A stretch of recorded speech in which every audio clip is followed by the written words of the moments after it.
Nicole, what are you doing here? How did you get here so quickly? What are you talking about? We were just at the bookstore, and you said you were going to stay there. I came back here early, and I sped the whole way. How did you get here? No, I've been here the whole time reading. What? Mm-hmm. Wait a minute. Nicole, you said you finished this last week. What's going on here? No!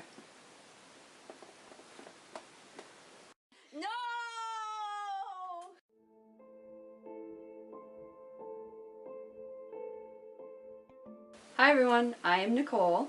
And Rebecca. We are of conquerbooks.com today to talk about Stephen King's The Outsider, which is a book about a child who was brutally murdered, but the man arrested for the murder may or may not have done it. There's plenty of evidence both ways, and that's the book, is the struggle. Mm-hmm. So this is our September choice for the Conquer Books Choice Read, and it definitely started out with the feeling of a crime novel, and then about a third way through the book, things just completely turn upside down. Coach T, like T for Terry, is like the beloved community, guy who teaches Little League.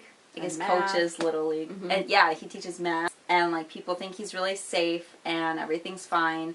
But then in the park they find this boy who's been brutally murdered, and everything seems like it's pointing to Coach T, which on initial perspective, like, it's, whoa, why would somebody, such an upstanding citizen, do this? And it is a pretty gruesome murder, so it really upsets the town. And Stephen King brings in all the secondary players, like Coach T's wife and his daughters, and even the wife of, I guess everybody in the book almost had a partner who was also drawn into the story. Mm-hmm. Because when something big like that happens in your life, it's going to affect everybody who's related to you. So one of the kickoff events is that the detective, arrests Coach T very publicly. He makes a complete embarrassment of him in front of the entire baseball game, which is really emotional. And then, of course, this detective kind of backtracks and is like, whoa, wait a minute, you have an alibi? a stand-up alibi? Mm-hmm. Yeah, they are caught completely off guard when first there's eyewitnesses that say that Coach T was in a different city at the time, and then there's video evidence because Coach T was at an educators conference, and he literally is like on camera asking the panel a question, and then they assume that he didn't do it, but then it comes back that there's DNA evidence that shows he did do the crime, and there's eyewitnesses there too, and everybody's just flabbergasted at how somebody could be in the same place at the same time, have a complete personality switch going from upstanding citizen to somebody who would murder a child. And that's what strikes the detective, that he's so logically minded, he wants to sort this out, and he just comes to an impasse because it seems like the evidence is so conflicting. Mm-hmm. And like we said, you spend the first half of the book not really sure if there is anything even weird that's going to come into the story. I mean, obviously from the cover, you can kind of guess. Stephen King just kind of seems to be playing with you for a little bit. Rebecca was even making very realistic guesses as to how the ending came about. I'm pretty logical. My favorite character in the book, her name was Holly, and she was not an official detective, but she had lived up in Ohio, whereas the rest of the story takes place down in Oklahoma and Texas. But she had lived up in Ohio, and she was, do you remember the name of her? Finders Keepers. Finders Keepers. Yeah, they found lost pets and bail jumpers, she was just kind of a makeshift It sounds really investigator. cutesy. Yeah, but she herself was very quiet and timid, but she was clearly very intelligent and reserved at the same time, as she tended to kind of capture the show after she finally showed up on stage. Mm-hmm. And she's a repeat character for Stephen King. She was in Mr. Mercedes and a few other novels, and Stephen King does that quite a lot in his books. You'll see a character popping up or influencing events in other books, which it's kind of fun because he's such a prolific author that seeing this kind of universe come together and overlap is really rewarding for readers. And so one thing we're interested in is what Stephen King novels you've read and what you thought about them.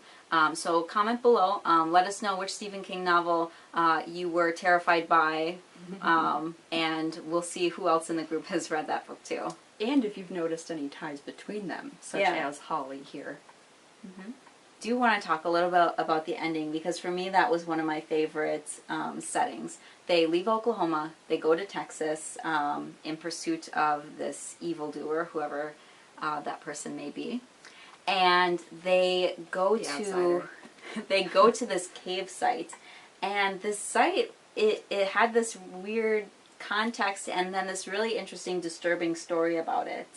About the site itself, and we're introduced to some new characters down there who help give that cave depth down in Texas. It's kind of beautiful in a creepy way, the way that he describes the cave and what's going on there, and the history of the people in the area. And the ending is particularly gross, as you would be excited to know about Stephen King and his work.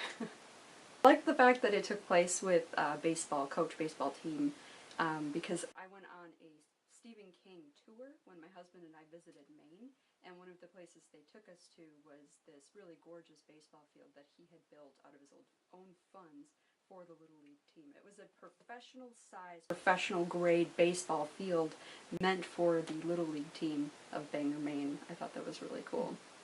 That's also what makes part of this story so powerful and so compelling, that you think of these individuals in the community who, you know, are given a lot of trust and who are working with children as an educator or as a coach, and seeing that trust violated in this community in this book, I think is one of the reasons why it has so big of an impact. I'm always on the lookout in books for any references to other books or authors, because I think that says a lot about the author themselves, if they're willing to make a connection. And Edgar Allan Poe comes up several times in The Outsider, and listen to this quote. "I took a class in college called American Gothic, and we read a lot of Poe's stories, including that one. The professor said that people had the mistaken idea that Poe wrote fantastic stories about the supernatural, when in fact he wrote realistic stories about abnormal psychology."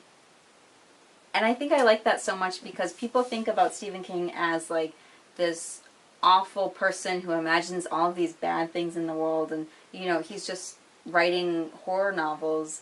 But really, I think he's looking very carefully at what people do and how people respond in extreme situations in a way that keeps you engaged and curious about what it is about being human that leads us to some of these actions. I think that was one of his strengths in the book, is showing deeply in people's personalities how they were driven to be how they are and how they're reacting to what's going on and to the people around him. Most people would say he's, you know, horror-driven. He likes his genre. He likes scary, but he is very character-driven. In all of even the movies, you really get attached to his eclectic characters. Yeah, and Stephen King himself is a really interesting character. Nicole and I have talked a lot about how popular his works are, how prolific he is, even though he's writing novels that can be really disturbing. But there's something about them that just really take you in and like help you see things in a new way.